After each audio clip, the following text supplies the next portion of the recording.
Hello friends, welcome to Indian study पर आपका स्वागत है। दोस्तों, यूपीएसआई की 28 नवंबर की फर्स्ट शिफ्ट में जो क्वेश्चंस पूछे गए हैं, जो जेन्युइन क्वेश्चंस हैं, वो सारे क्वेश्चंस मैं आज की इस वीडियो में लेकर के आया हूं।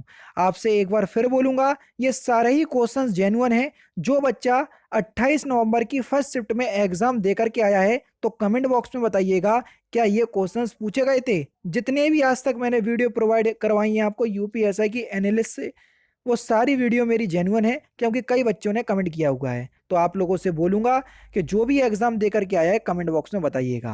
पहला क्वेश्चन पूछा गया था कि अनुसूचित जाति आयोग के लिए अनुच्छेद, कल अनुसूचित जाति जनजाति दोनों के लिए पूछ लिया गया था।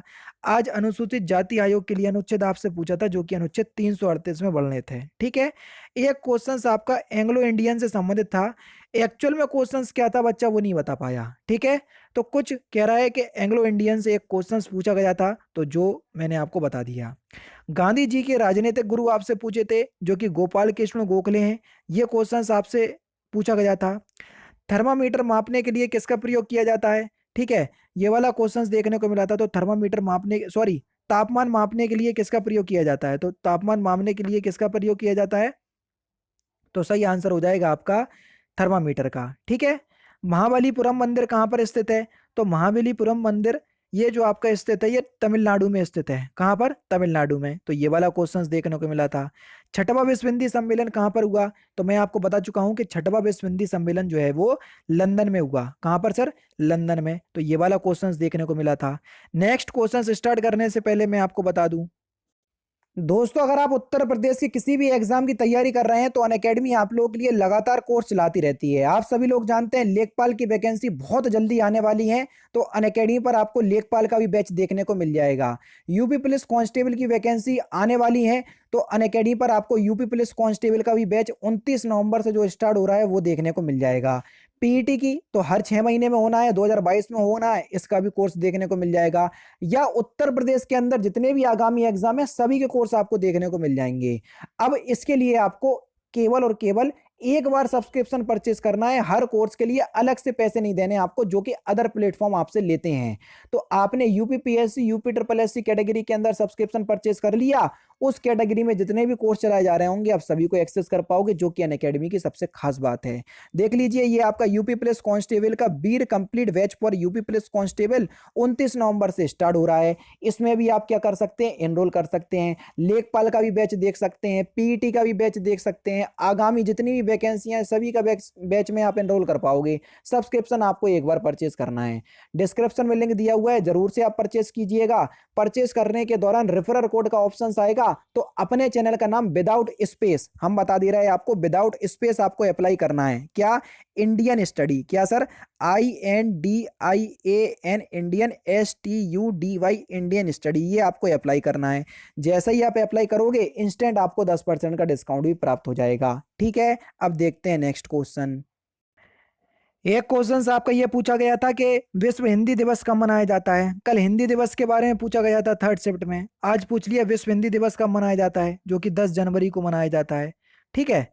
के लिए किस कारक का विभक्ति चिन्ह है? तो के लिए किस कारक का विभक्ति चिन्ह है? आप सभी लोग जानते हैं, ये संप्रदान कारक का विभक्ति चिन्ह है। किस कारक का? संप्रदान कारक का। तो ये वाला क्वेश्चन देखने को मिला था। रौद्र रस का स्थायी भाव पूछा था, कि ये पूछा था कि रौद्र रस का उदाहरण कौन सा है। चार ऑप्शंस आपके सामने दे दिए थे और पूछा था कि कौन सा उदाहरण रौद्र रस का है, तो ये पूछा था, है ना। स्वर संधि का उदाहरण आपसे पूछा था, तो संधि से भी आपका एक क्वेश्चन पूछा था, लेकिन स्वर संधि का उदाहरण आपसे पूछा था। टा वर्ग का उच्चारण स्थान आपसे पूछा है, तो टा वर्ग का उच्चारण स्थान क्या होता है सर? मूर्धया।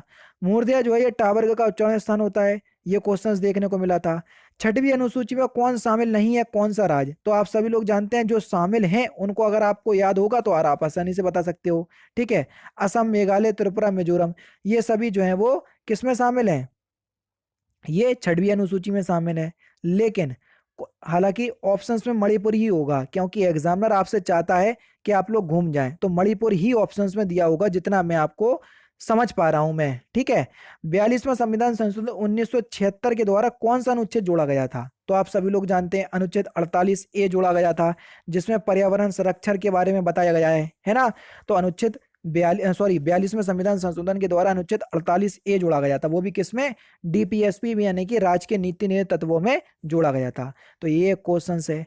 पूर्वी हिंदी भाषा, कल मैंने आपको बताया था कि पूर्वी हिंदी में कौन कौन सी बोलियां आती हैं, तो पूर्वी हिंदी में अवधी, बघेली, छत्तीसगढ़ी आती हैं, है ना। तो कल मैंने आपको यही बताया था।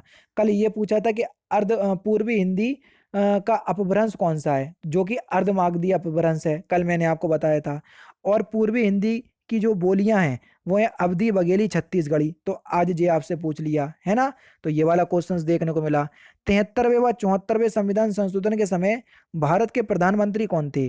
73वां और 74वां संविधान संशोधन आप सभी लोग जानते हैं 1992 में हुआ था, और उस समय भारत के प्रधानमंत्री कौन थे, नरसिम्हा राव। कौन, पीवी नरसिम्हा राव। तो ये आपका क्वेश्चंस पूछा गया था, अच्छा क्वेश्चंस था, ठीक है। तो एक क्वेश्चंस इस तरीके से देखने को मिला। वह धीरे धीरे खाती है, मैं धीरे धीरे शब्द क्या है, तो आप सभी लोग जानते हैं धीरे धीरे शब्द जो है वो एक क्रिया विशेषण शब्द है, यानी कि अव्यय का एक पार्ट है। तो ये क्वेश्चंस देखने को मिला था, ठीक है।